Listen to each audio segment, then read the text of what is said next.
professor, written several greatly regarded law books, and you've worked with some of the biggest names in the finance sector.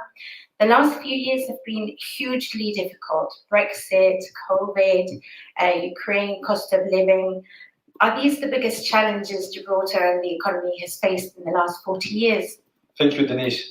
There is no doubt in my mind that these are the greatest challenges that Gibraltar has indeed faced, in the very least, certainly over the last 30 years. Any one of these threats could have been existential for Gibraltar, but it's not just one, it's a combination of all three. Having said that, Denise, it's not all doom and gloom, and Gibraltar has in the past faced many challenges, and I would like to highlight three in particular if I can, because the underlying message, I think, is certainly one of hope. In the 1980s, Denise, those of us that were alive then and do remember, the Gibraltar economy was almost wholly reliant on the MOD, on MOD spending in Gibraltar. Over that decade, the figures that I remember seeing at the time were that Gibraltar's GDP was dependent on the MOD, or in the region of 70 to 90%. In other words, it was an economy that had no real sectors, none of the economic sectors that we've seen since then. In 1988, the GSLP government, and this is not a political broadcast, by the way, I will give other examples. I will give other examples and other timelines concerning the great work that Peter Caruana did when he was in office. But certainly, in 1988, the GSLP government was first elected, and they embarked upon a number of policy initiatives, which were very important in terms of growing the economy. First of all, they embarked on the largest infrastructural project Gibraltar has ever seen. The largest reclamation, the West Side Reclamation, those of us that know where the West Side Reclamation is, that was certainly the largest reclamation in the history of Gibraltar. The government also embarked on the biggest social housing program ever, West Side 1, West Side 2, and GIP 5. And importantly, in terms of the economic growth for the future, the government abolished the educational pointage system at the time.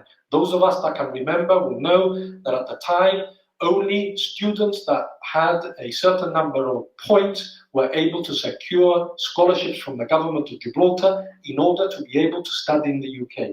The government abolished the pointage system, and therefore any student, and it's been the policy of every successive government in Gibraltar, every student that has a place in university is guaranteed a government scholarship. In my view, that is the very foundation, the very building blocks upon which every government of Gibraltar has built upon.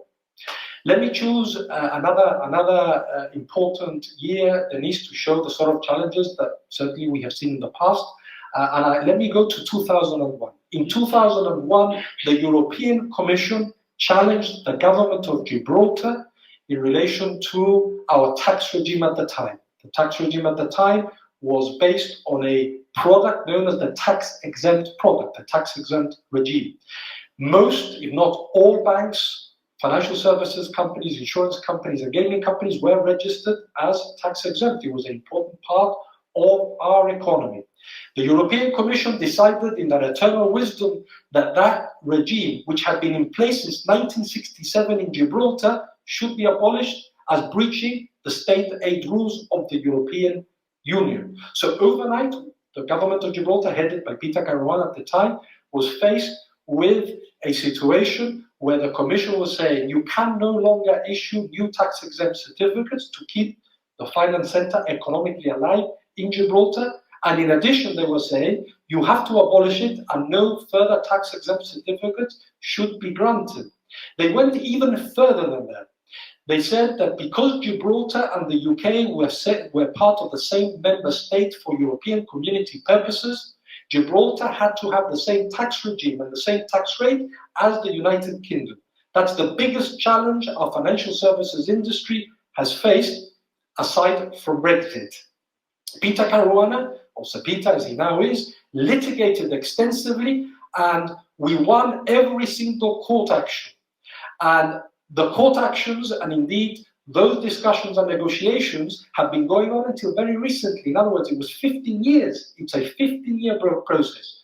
Peter Caruana, with the support of the industry, I was involved, a lot of colleagues were involved as well in that process. We drafted tax legislation in Gibraltar, new tax legislation by introducing the Income Tax Act of 2010, which was brought into effect on the 1st of January 2011, and we applied a single rate of tax across all business activities, as a result of which we now have our current tax system. And finally, if I can, Denise, let me please also mention 2002.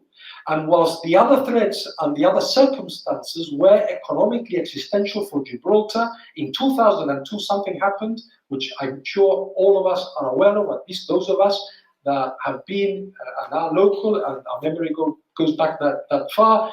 Gibraltar faced a political existential threat in the form of joint sovereignty and shared sovereignty proposals that were spearheaded by the Labour government at the time, headed by Tony Blair.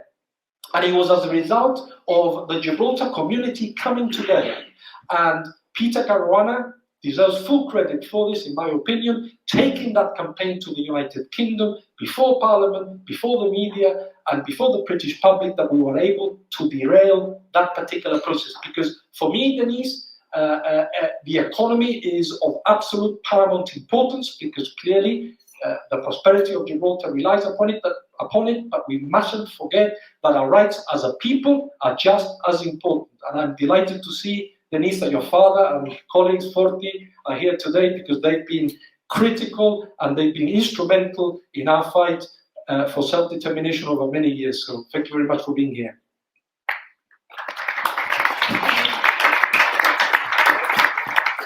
So we just all got a very concise